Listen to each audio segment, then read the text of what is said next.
the supercar collector, and the mechanic's tiny tweak. Don't you just love it when someone treats a car like a trophy instead of a piece of engineering?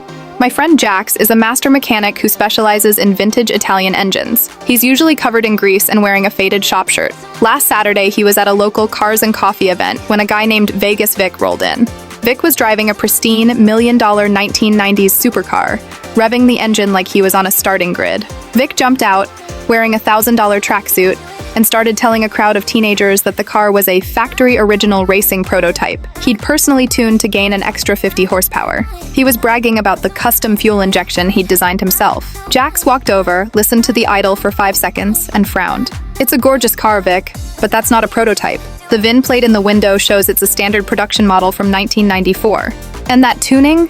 You're running way too lean on the left bank. You're about to melt a piston if you keep revving it like that." Vic laughed, looking at his cameraman. "Check this out, guys. A guy who probably fixes minivans for a living is trying to give me advice. Listen, buddy, I've got a garage full of these.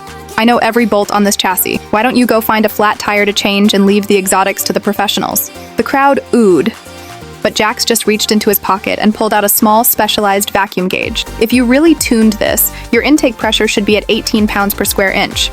I'll bet you my vintage tool set that you've actually just bypassed the oxygen sensor with a 5-cent resistor to make the dashboard stop glowing." Vic's face went white. He tried to block Jax from the engine bay, but the crowd was already leaning in. Jax pointed to a messy wire tucked under the air intake. "There it is. A homemade hack that's actually destroying the engine. You didn't tune this? You just broke the warning light right then." Pop. A cloud of acrid blue smoke billowed out from the exhaust. The engine sputtered and died. The masterpiece was now a $1 million paperweight. Vic had to call a flatbed tow truck while the crowd filmed the whole thing for their own stories. Jax just walked back to his truck. Because at the end of the day, you can buy the car, but you can't buy the physics that makes it run.